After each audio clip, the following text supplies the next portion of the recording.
A&B Properties is Quincy's largest apartment rental company with hundreds of units available. They offer short-term and long-term rentals with 1 up to 4 bedroom apartments. A&B Properties meets the needs of its tenants with care, compassion, and a quality of service that exceeds expectations. A&B Properties also has a convenient tenant app for you to do your payments or make repair requests. Give them a call today. A&B Properties, 217-919-8080, Quincy. Ryan Thurm, everybody, on this next edition of Frankie Say. Where do you work? Blessing Hospital. I just crossed over my 10-year anniversary. I'm going to start this thing. You crossed over in your 10-year anniversary? 10-year anniversary, yep. You've been with Blessing for 10 years? 10 years, yeah. First job, post-residency. Okay, so tell me, I know that you're in pharmacy. Yeah. Do you work at the hospital? At the hospital, in the emergency department. And so take me through this a little bit. We have lots of subjects to cover, lots of topics. Yeah. Take me through this about what you're doing in that department. Tell me about the job. Right. So a lot of people, when you say you're a pharmacist, you work at a Walgreens Hy-Vee, you count pills, and that's your day.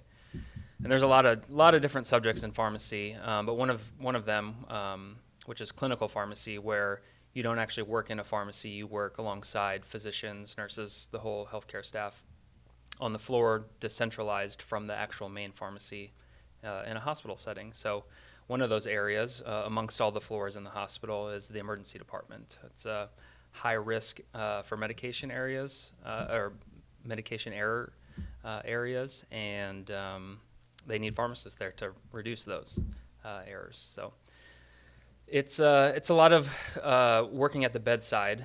So I work at a computer mainly. There's no pharmacy in the emergency department. We do have Accudose machines which stock all the meds, most of the meds. Some come from Central, but I work on the computer quite a bit, verify orders, and then just make sure all the orders are appropriate, safe, right dose, everything for the patient. And then probably our most significant role is when the critical patients come in. If they come in with a stroke, heart attack, code blue, cardiac arrest, we just make sure everything's above board, safe and effective, and do the right thing.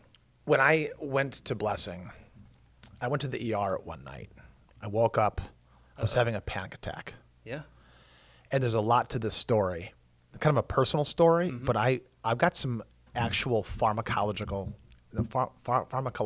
Yeah. Is that a word? Yeah. Did I make that up? I've got some questions for you. Okay. So I go Put me on the spot. Okay. So quick little story. My wife was in labor with our second child. Okay. And he came out feet first. And we were at Blessing. Okay. And we called our doctor, and which she was awesome, is awesome, and it was a surprise. She could not get there in time. So 5 RNs from Blessing had to deliver this little baby boy. The boy comes out backwards, little purple foot's hanging out. It was terrible. Yank and pull? Yank and pull. So this is what happens. She gives birth. It was very traumatic for me. I had a kind of a mental breakdown. Yeah. I wasn't allowed in the delivery room. You weren't? I was not allowed. Okay. And it was... But you knew something... Something bad was happening. Yeah. Okay. The after effects, everything came out okay. Everything worked out. Everything, it had a great ending. Mm-hmm. But the next 2, 3, 4 weeks leading into months, my blood pressure was consistently elevated. Mm-hmm. I never fully recovered from that. And so eventually I asked my primary care physician to help me with this. And so I've got lots of questions. When a primary care physician or when somebody like myself says, I've got elevated hypertension. Maybe I've got stage 1 hypertension. Maybe my blood pressure is 140/90. That's kind of like on the borderline. It's borderline. So you can start taking the medication or you cannot. Yeah. So I've got a step-by-step question because eventually I'm going to tell you that I'm on an angiotensin II receptor blocker. Okay. Okay. Do you know what that is? Yeah. You know what that is? Yeah. How do you? Oh yeah, you're a pharmacist. Yeah.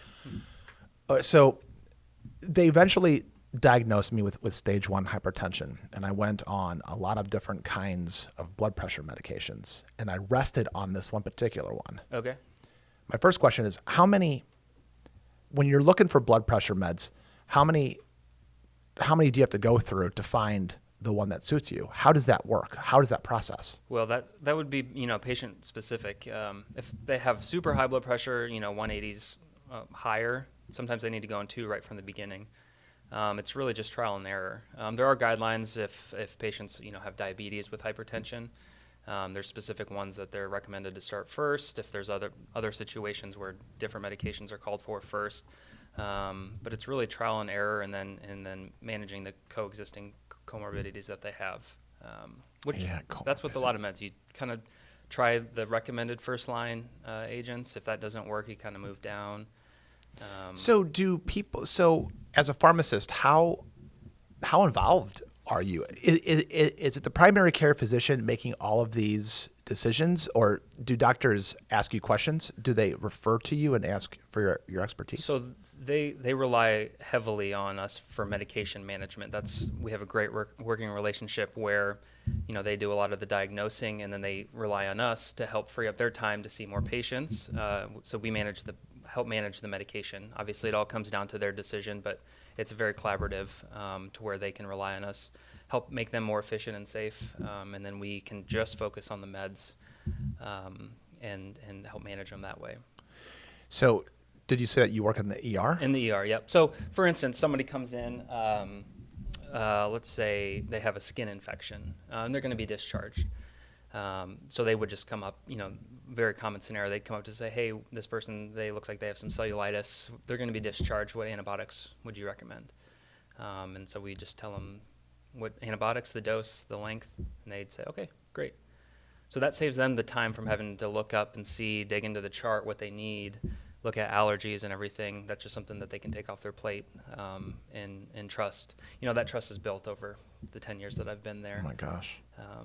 Your first year, when you recommended something, did the doctor be like, yeah, this guy's laid? It took a little time, for me to be comfortable, and I came from being in pharmacy school and then residency, and I'd always have somebody working over top of me where they could provide guidance. I could ask questions, but when it's me there, so that first year or two, I wouldn't say I was uncomfortable, but I would say I was less confident to where I am now, which is expected with time. You get there for quite a few years, then you feel a lot more confident, and you see the things over and again, you see patterns, and you just get a lot more comfortable. So over time being in that position, do you have to look stuff up each time to make sure that there aren't interactions with things, or are you getting to the point where you just kind of know? There's definitely certain things that I've committed to memory just because it's been asked so many times. A lot of it's compatibility. Two different IV meds that go together. I've been asked, dozens of times. At some point, it's just going to be through memory. But on the other hand, there are hundreds and hundreds, if not thousands, of drugs. And so to think about adverse reactions for all of those drugs and have those stored, even if it's just the top, 5 reported adverse reactions for every drug that's approved that people are taking, that's impossible to memorize. So a lot of it is you get, and this is no different than any other specialty area where they work. Let's say if it's the cardiovascular ICU or just the ICU, there's a pattern of scenarios which come up relatively often, and so they get the understanding and the knowledge in those areas and those things that come up. And then additionally, it's you learn how to find the information that you haven't come across before, the gray areas, the unique things. Being able to find those in a relatively efficient manner, because most of the time, especially in the ER or the ICU, they're sick and you need to find the answer pretty quickly. So having the skills to be able to, go through the information and provide those recommendations and feel confident in that takes some practice. I got to tell you about this time. So I'm kind of bearing my soul here to you a little bit. I hope nobody's listening. I hope not too many people are listening, but there's this one particular time that I was having a panic attack in the middle of the night. So I lived right around the corner here. I was living on 6th Street with my wife, and it was shortly after this traumatic event. Okay. I couldn't calm down. I mean, I'm fine now, But at the time, it was a problem. I drove myself to the ER because I seriously thought I was having a heart attack. And I went there, and one of the very first things that the doctor gave me was an IV of Ativan. Ativan. Yeah. Brand So- name, lorazepam, generic name. Yep. Oh, yeah? Is that okay? So can you do this for all the drugs? A lot of them. That's amazing.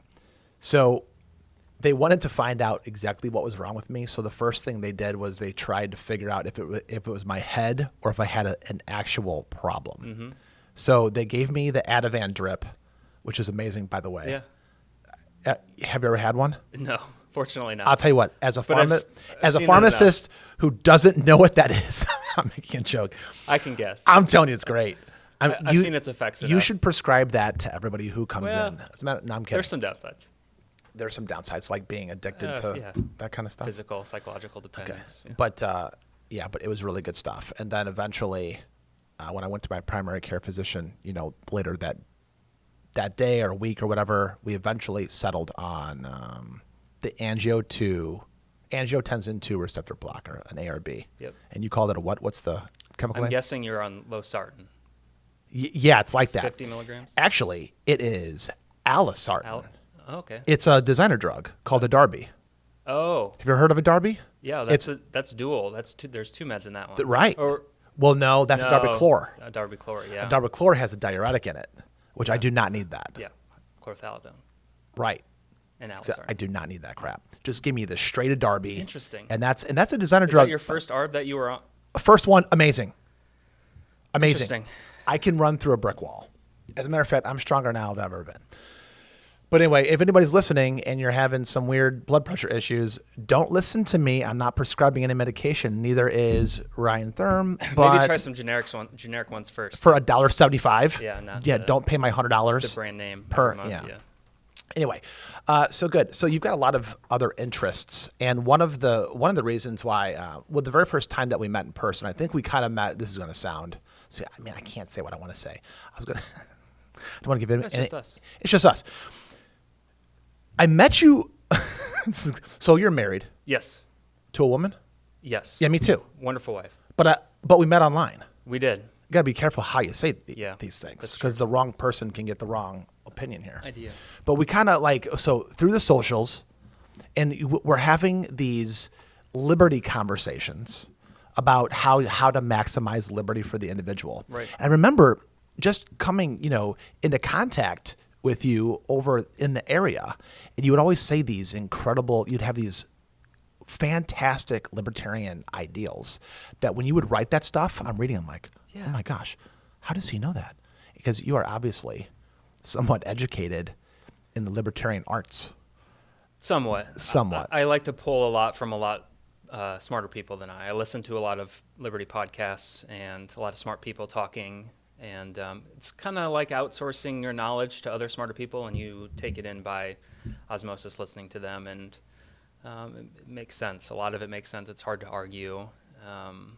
The logical reasoning behind everything that they say rings true to me. It might not ring true to everybody, but it's hard to argue if you were going to steel man it and try to take it down. Ooh, steel man. Okay, so for those listening that have never heard the term steel man, what is your definition of a steel man argument? Well, if you're opposed to something and you're arguing against something that you oppose, it's giving it the best possible argument and then arguing against that.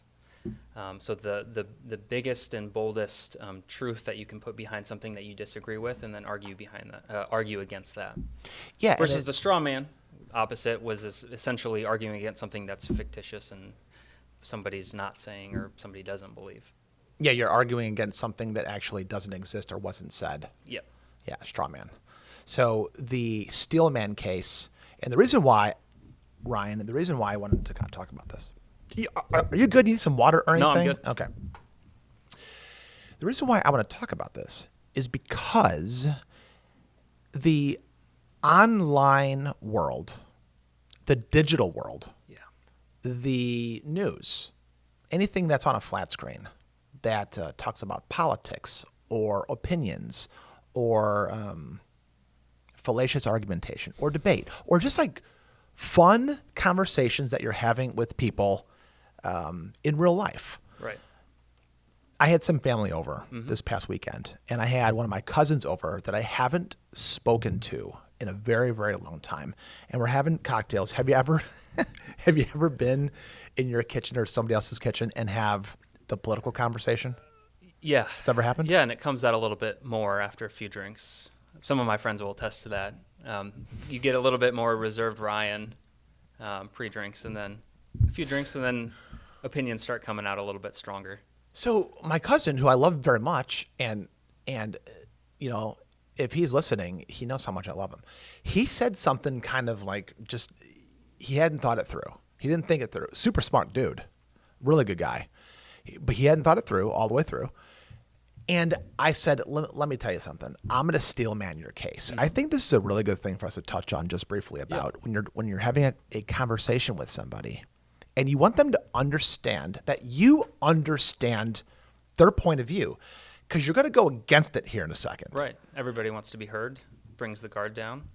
Yeah, so this could be done. I mean, I was talking about how this is done on if you do it correctly online, it's very difficult to do it online. Yeah, the tone is gone. You just doesn't work. Steel manning a case, that's a lot of typing before you even get to the "you're wrong." Yeah. But in real life, two people talking. Oh, way easier. Yeah. So I'm gonna steel man something ridiculous. Are you ready? Sure. Okay. I'm gonna steel man. So we have to pick out something kind of ridiculous. I'm gonna steel man. I'm gonna go into the absurd. Okay. So there's actually like a fallacy called ab absurdum, but I'm going to make it absurd. Okay. So I'm going to steel man why it's okay to drink and drive. Right. So the reason why it's okay to drink it, the reason why I don't believe it's okay to drink and drive, but if I'm steel manning it, I would say, well, the thing is like when you're behind the wheel of a car, you don't want to be tense. Yeah. You want to be relaxed. And if you get in an accident, you're less likely to get injured. Yeah, like if you smash into your neighbor's house, you don't want to go in there all tense. You just want to kind of be like a loose banana. Right. You just want to be slippery and just kind of like, you don't want to tense up because you can hurt yourself. Right. So that's one reason why, you want to have like maybe more than you want to have a few drinks in you when you get behind the wheel of a car. That would be an example of steel manning something, and you can steel man really anything. Yep. But even if you do something where, so like, okay, I'm going to have you steel man something. Steel man why the country doesn't need to change off its current, if I say I think the country's going off a cliff, and not even like an apolitical situation. Right. We're not even talking about like Kamala and Trump. Just give me a steel man of why we don't need to change course and everything is great. And if we stay the course, the way we're doing things, everything will be better. Yeah. Well, I mean, we have the longest running democracy in history right now. Strongest nation in the world. We have the reserve currency. I mean, why would we need to change anything? I mean, it's going great. I mean, we have the best, strongest military. I mean, I don't think we need to switch anything. I don't think there's any cliff. I mean, history up until now would prove that. Oh, interesting. Yeah, there isn't a cliff. Yeah. Yeah, that's steel man. Yeah. So I think going forward on this a little bit, have you been paying any attention to the news? Do you listen to the news? Not if there's something on mainstream media or the corporate media, which is probably better aptly to call that, it will show up in clips on Twitter. Mainly I get X Twitter. I mainly get news from there. It's a strong belief of mine that the corporate media is meant to change people's opinions to believe things that they may not generally believe on their own, without the nudging of corporate media that they see on TV.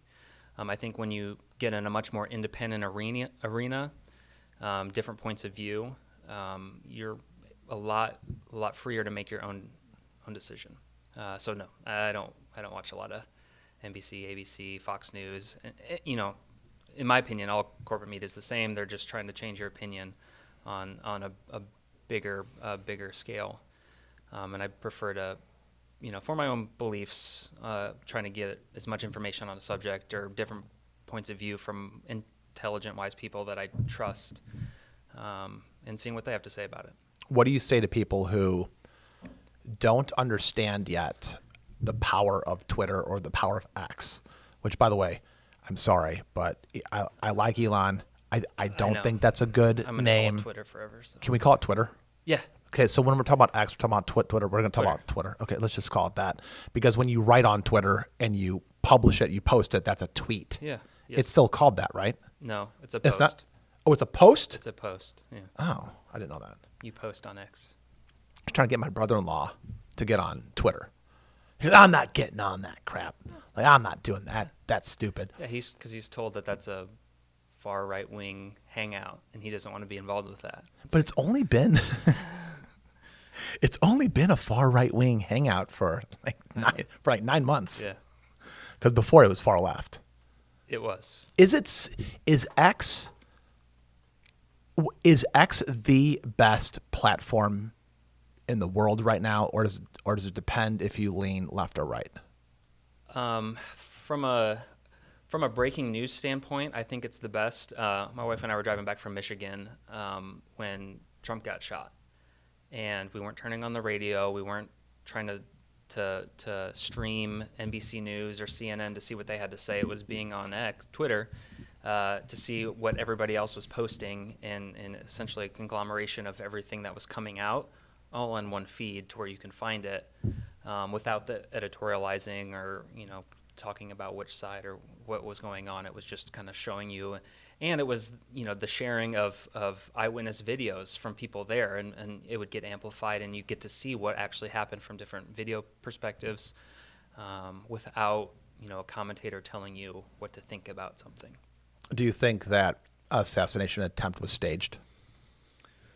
I think at the very least there was so much negligence that it's hard. I mean, it's deeply troubling how much negligence was there. Yeah, but I mean, there's some people who think that was kind of like a manipulated event to, like, for example, I don't know what your opinion is on it, but whenever I hear people say things like that, I go, so, okay, let's just say that they rehearsed it. Do you think they could have rehearsed it? I mean, because the guy who, when the bullet missed Trump's head, I mean, it was gonna go right for his head until he turned his head. Yeah. So how did they rehearse that? And then that bullet that killed somebody? Yeah. I mean, was that guy? Did he not do his job? Yeah. What's going on here? I think in best case scenario, it was, like a Swiss cheese effect. There was just error after error after error. And maybe in some of those circumstances, things were allowed to happen in one area, and then other things it was just negligence. I don't think we'll get the full story for a long time. We haven't gotten the full story on the other assassination attempt which 60 one? Years ago. Oh, the JFK one? Yeah. Well, one thing that with the current assassination attempt, one thing that's not, something's wrong, because nobody is talking about it anymore. I'm not saying that you can't find it on Twitter. Yeah. I mean, it's still being talked about in some reaches of Twitter. Right. But well, you just have to ask, if roles were reversed and it was a different party, what would you see on the news? And if what you're seeing now, then okay, then there's the same standard. But if it's not what you're seeing now and it's way different, then there's a double standard in coverage, or sending a message, or programming. Have you heard anybody say things like, well, if that bullet would have hit its mark, then there'd be civil war? Have you heard anybody say that? Yeah, I don't pay too much attention to that. That seems like a pretty extreme. Yeah. Yeah, I mean, you've got, I mean, I don't believe that would happen. No. I don't believe that would happen. But I don't believe that civil war is going to happen anytime soon. I don't think that's in the best interests.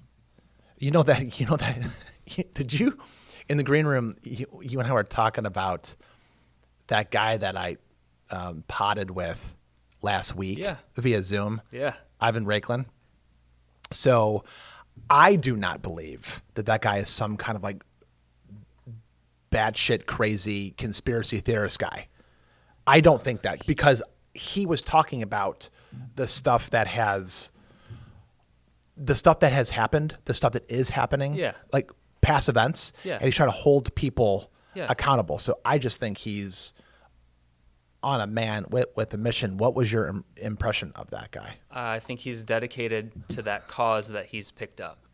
And it sounded like he's former military. He was involved in a lot of higher level meetings inside an administration. I can't remember exactly what role he said he was in with General Flynn. Yeah. I'm sure his knowledge, and I don't doubt anything that he was saying about Twitter files and communication and coordination. I mean, we know a lot of that's come out through lawsuits with the Biden administration already, that there was a lot of coordination with. He was talking about Mike Baker a lot, and I just scrolled through his Twitter today, and I think he was talking about September 3rd being a big drop, like the mother of all Twitter files. Yeah. I didn't see much about it. It sounded like his. Did he mention Mike Baker? Did Ivan mention Mike Baker? Yeah. He did? Yeah. Mike Baker, like the one that was on Rogan last week? Maybe it's a different Baker. Yeah. Who? Yeah. What Baker? I didn't know. It was a different. No, it's a Okay. different. It was a former FBI. Did he say Jim Baker? Because Maybe it's Jim. Yeah, I just listened to Mike Baker, but yeah, maybe it was Jim Baker, like former FBI, and then went into. Did you listen to that Mike Baker? Yeah. Rogan one? Yeah. That's interesting. Yeah. Yeah. Those. So, do you listen to a lot of podcasts? I do. So, one of the things that kind of there's lots of things that interest me about you, the way that your mind works. You're kind of a freedom fighter. We've had other freedom fighters on the pod recently. I'd say freedom thinker. Freedom thinker. See, that's a better way. Yeah, I think. Yeah, Because I think Ivan is fighter might be Ivan fighter. is a fighter. Yeah. Freedom fighter. So maybe you and I are freedom thinkers, but I think questioning people's ideas and opinions with more logical, first principles approach, logical conclusion. What's the logical conclusion of what you believe? Because if we draw this out step by step of what you believe, this is what's going to happen logically. And now, do you still believe that? And if the answer is yes, then okay. But oftentimes, if they haven't thought it through, they may change their mind. okay, yes. Like law, like just in general laws. Like what laws should we have on the books? I mean, if you break a very simple law like vehicle registration, is that worth having somebody at gunpoint being put into prison for? I would say no. I would say no too, but it happens a lot, and it's an approach that you think about. What's everything worth? Now, obviously, you need to have a rules-based society. That's a good thing, but we have to be thinking about who's got the power and the exclusivity on violence. Ooh, Because that's a good buzzword. We like personal autonomy and being able to do things without threat of violence against us. You mentioned first principles. First principles. That's a big one. Can you tell me a little bit about that, about how your angle on first principles, or maybe even state? Can you state what some first principles are? I'll bring up a touchy subject, and we don't need to talk about it, but give a good illustration. I hope I don't get scared and run. No, you won't. So just on the topic of abortion, we'll say, so first principles, I think most people in this country believe that we should protect the right to life. Or whatever you decide what life is, every human should be protected. Well, the first principles is then you have to decide, well, when does life begin? Because you've already decided life needs to be protected. Now you just need to decide when it begins. That's the first principle. I mean, there's a lot of other things that go on around that subject, but if you think first and foremost life should be protected and shouldn't be ended, because we all agree murder is not great, it should be illegal. We just have to decide when life begins. So that's like a first principles approach.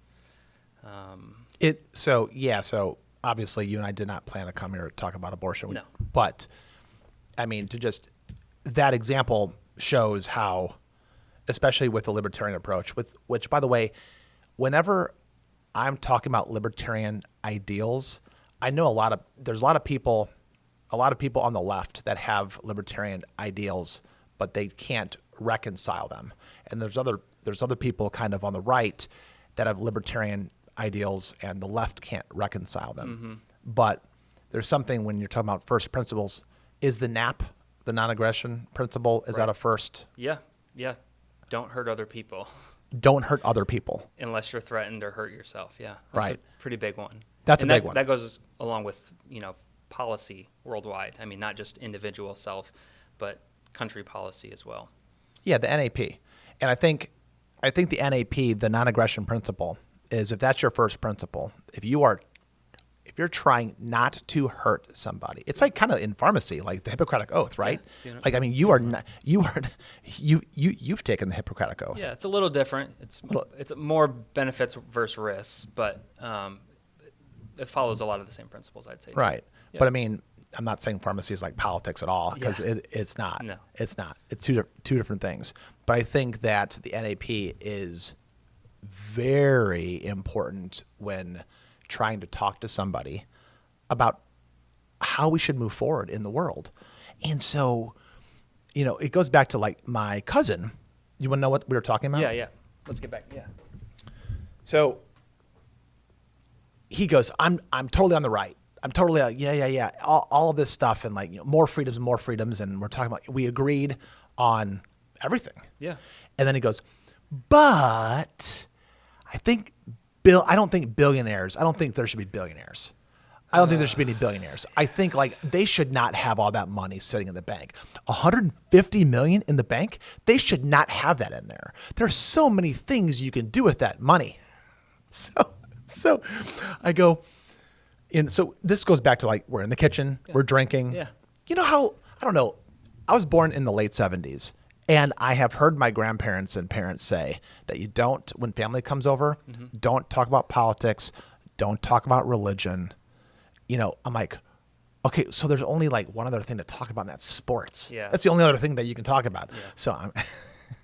So so you kind of sighed when I said about what he said about no billionaires. Why did you sigh like that? Yeah, I mean, why not? I mean, what are you going to take all their money and fund the government for a third of a second?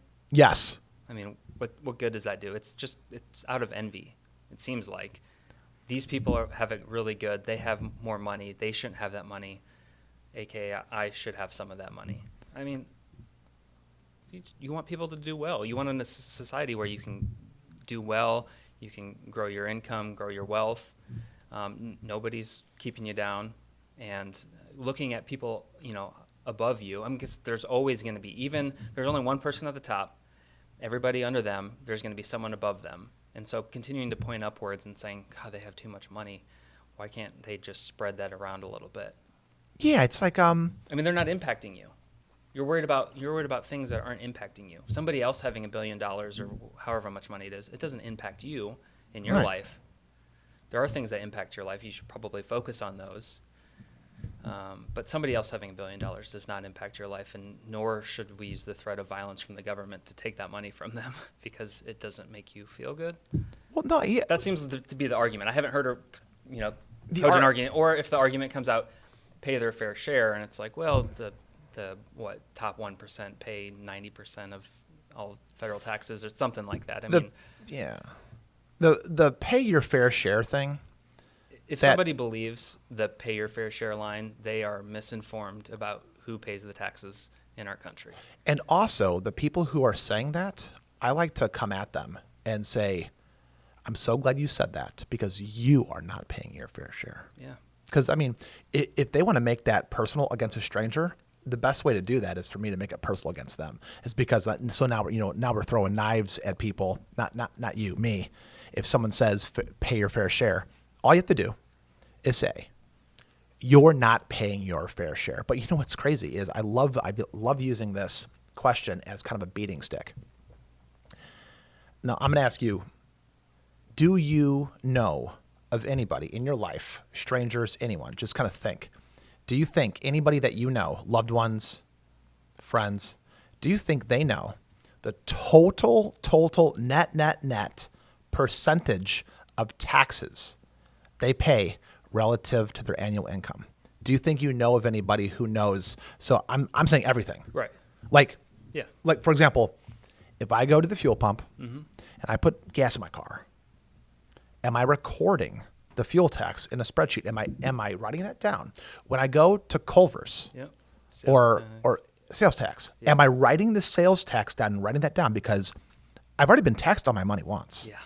maybe 2 or 3 times. I'm taxed on it. Yeah. And now I have to pass another gate. I have to jump over another hurdle. I can't get the food. The government's not letting me get the food. Yep. They're making me pay another gateway tax.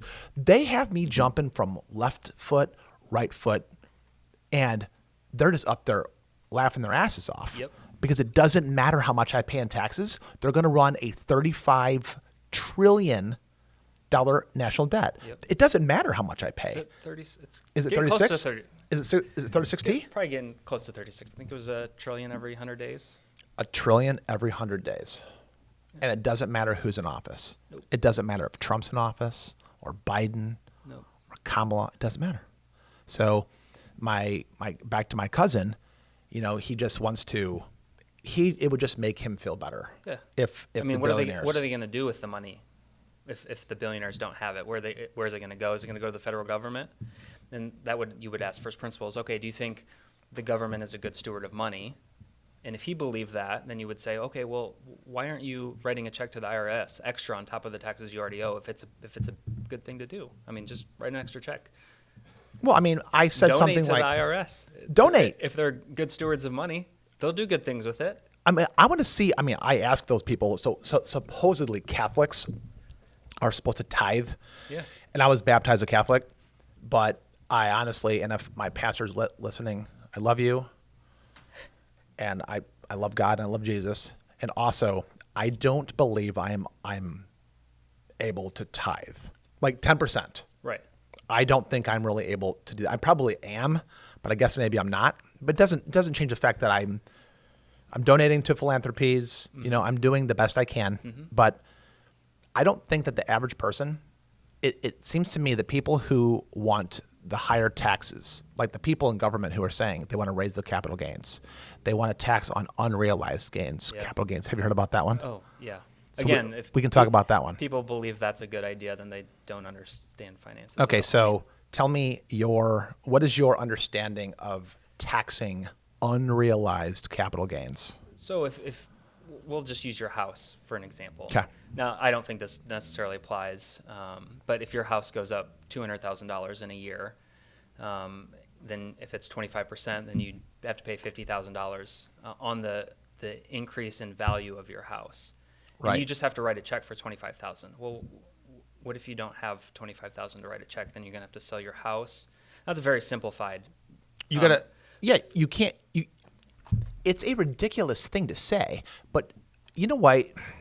Taxing a taxable event with liquid money has been the way we do it all the time because you have to be able to pay the taxes and you have to have liquid money for it. And if you don't, what are you going to do? You're going to be forced to sell things. It's almost disincentivizing growth, which is something that we don't want to do. The growth gets us all the creature comforts that we have in this world. So it doesn't make a lot of sense. Well, I've got kids. Yeah. And my boy, Valentino, he gets irritated. Sometimes the 4-year-old will come on and jump on his bed. Yeah. And like sometimes she's too rough and she hurts him. And then he'll come crying to me. And then I'll say, I'm so sorry, 8-year-old boy. I'm so sorry the 4-year-old girl is beating you up again. I mean, like, stop being a sissy.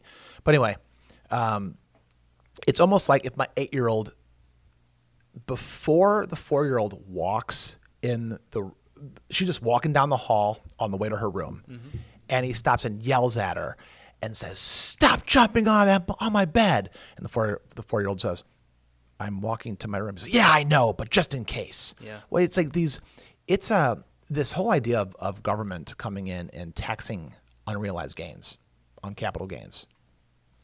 If it's not stupid, it's violent. It's actual violence. And then you have to ask, it's what mental happens, violence. What happens if somebody doesn't pay? They go to jail. And what if they don't willingly go to jail?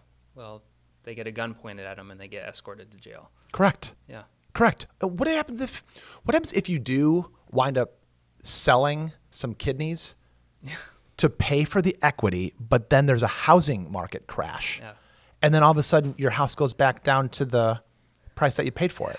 Does that mean the government is going to write you a check? Yeah, I'm sure they'll do that. They won't do that. No. But is this a real thing? When I heard this on the news that some of the politicians in the government want to do that, is this a made-up thing, or are they actually trying to do this? It's a proposal that has no legs. But even just the fact that it's being discussed, you can tell it's trying to move the Overton window to find an increased revenue source for the federal government. And it's introducing the idea, I think, to those who watch the media and say, oh, yeah, they did talk about that. You know, it wouldn't affect me. It would just be, the top, 5% of people in the country. And, sure. I mean, if it means we have more money to our benevolent federal government, then, yeah, why wouldn't we want to do that? Like, yeah, I support that. What candidate supports that? Because I support them. Yeah. But, okay, there was a constitutional amendment to introduce income tax. Yeah. Started at 1%. Was it 1%? Quickly went to 3%. Yeah. It was only for the extreme, quote unquote, rich. Yeah. Which, by the way, I don't like the term rich. No. We have to find a different descriptor, because rich, I'll tell you, I have never been poor. I've been broke. I cannot ever be poor. Yeah. It's impossible for me to be poor. Right. I can be broke. Yeah. I can have everything taken from me, but I will never be poor. In terms of being rich, I mean, I'm already rich. I'm rich. I mean, I have a wife. Relationships. The Yeah. things that matter. I have, first of all, I have a Friends, Darby. family. I have the best blood pressure med. My blood pressure is 118/78. Yeah. Okay. Okay. I have besides that, that's my only comorbidity Okay. is stage 1 hypertension without the You can medication. probably wean off of it. I have faith. Do you in think I can? Yeah. Is it all in my head? No. Okay. What do I have to do? Exercise, diet, Oh, I do all that. more. Do I have to stop coffee? Don't Don't tell me I gotta give take up. your blood pressure when you take coffee. How about that? Don't take my blood pressure when I have coffee. God, that sounds like terrible advice. But my point is, I'm rich. Okay, I'm not talking about money. Yeah, yeah. I'm I'm in a really good spot. I live in America. I live in Quincy. I live in the Gem City. I kind of have everything I need. Yep. There's nothing else I need. You don't Like, want. There's things I want. Well, yeah. But I need to check myself and have some friggin' discipline. But it really amazes me. So what are some other interests that you have? Because I know, so we met at that luncheon. Yeah. I'm not going to say the name of the person because it'll pollute. Should we say the name of the luncheon that we She went was to? lovely. Okay, say it. Casey DeSantis. I would have supported Ron in the primary. I'll say that. Ron or Vivek, I think they would have been my two top Yeah. choices. And we sat at Jerry Kettler's table. Yeah. Oh, wow. Oh, by the way, He's a great friend. he's amazing. I had a Jerry Kettler sighting yesterday. Yeah. We were, actually it was two days ago. My kids and I were riding our bikes at 18th and State. And we're kind of coming hot across. We're going to go try to see if we could get some food at Gem City Pizza. And we're riding our bikes. And Jerry Kettler so he runs a lot. Yeah. He's fit. Yeah. He And gets he after it. does I see not him in the mess gym. around. Yeah, he's hardcore. He's a very smart person. Anyway, you and I were sitting at his table, and we were there, and that was the very first time that you and I saw each other in person. Yeah. And that was pretty exciting. It was. And I didn't know who you were at first, and then when you introduced yourself, I was trying to put it together. Say the name. It said the name. Yeah. And like, Then you got it. Then you got it. That's you. I was so excited to see you. And your wife was there. Yeah. Yep. Yeah. My wife was not there, right? No. That's, you guys missed out Yeah, on Rachel. we did. That was a bit. But yeah, Casey DeSantis, the wife of Ron DeSantis. Now, all things being kind of equal without being like a pro DeSantis or pro any politician, Yeah.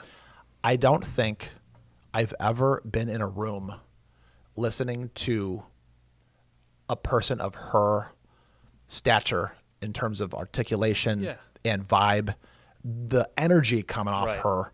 She commanded it. I mean, is it bad for me to say that she commanded her energy? So I've never been in a room with Ron DeSantis, Right. but I've seen him on TV, and I've seen like pros and cons and things like that. We're talking about the governor of Florida, Casey DeSantis. The amount of energy and like power, like shooting at us, It was a beam. we had to like dodge. It was great. That I've never been in a room like that. Have you ever been to like seminars, and like leadership seminars, or like special fun things where you go to like a big huge room and there's someone speaking and they got the microphone, they're walking around and they're like really pepping you up? No, just nerdy pharmacy conferences. So Oh, they don't get too excited and start jumping around the room and giving pep talks. Pain's shown.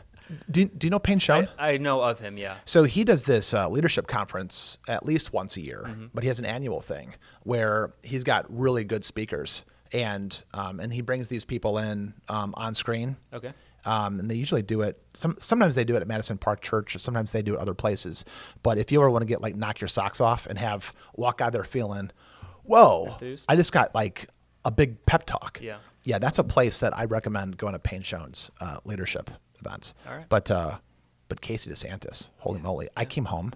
I told my wife. Yeah. I go, you have no idea what I just I went through. Wonder Woman. Yeah. Were you impressed by her? I was, yeah. Was your wife? Yeah, equally. Okay. So, yeah. Oh, good. It's good. What kind of things do you do when you're not doing pharmacy? Shoot guns. I actually drew an Iowa bow tag for deer this coming fall. It's like an every three-year type of thing. So I got a buddy who's got land up there, so I've been shooting my bow. I got a member at Passive Park over in Barrie. I'm not sure if you've heard of that. Yeah. Yeah. So I go shoot over there. You have a bow? I do, yeah. Do you know who Charles Whitcomb is? I know him through Dr. Wollaston. He talks about him a lot. Through Dr. Wollaston? Yeah, I'm assuming okay. that's the South African previous owner of BowPro. BowPro, yeah. Charles Whitcomb is bringing BowPro back. Oh, is he? Yes. He So couldn't stay away that long. no, he couldn't stay away. So he's been in South Africa. So Dr. Wollaston from Blessing, ER Doc, Yep. that you probably work with sometimes, right? All the time. He's badass. Yeah. Did you see? I did a pod with Anthony. Oh, yeah, I watched it. Yeah. Okay, yeah. That was great. one of our most famous. That was one of my most like higher watched pods. I got a lot of really great impact with Wollaston. So anyway, Charles Whitcomb is going to be on the pod in next week. Ooh, coming up. Yeah, on 9/11 Okay. on a Wednesday. All right. Is it next week? Yeah. Yeah. And he's bringing BowPro back, and he's going to be at the 9th in York area. Okay. And I don't have an address yet. Yeah. But just so you know, do you want to go over there and see him? It'd be fun, yeah. Yeah, I'll call you because I have to go over there and talk to him about a few things. Yeah. He teaches me everything that I need to know on how to shoot things, like shoot deer, paper targets, Good. whatever it is. But he's a total badass. Good. I want to thank you so much for coming on. Okay, appreciate it. Can you believe we already did the whole thing? Oh, I was expecting 3 hours. Well, I'll tell you what, we'll do the 3-hour thing over dinner. Okay. Deal? Perfect. All right. Thanks, Ryan.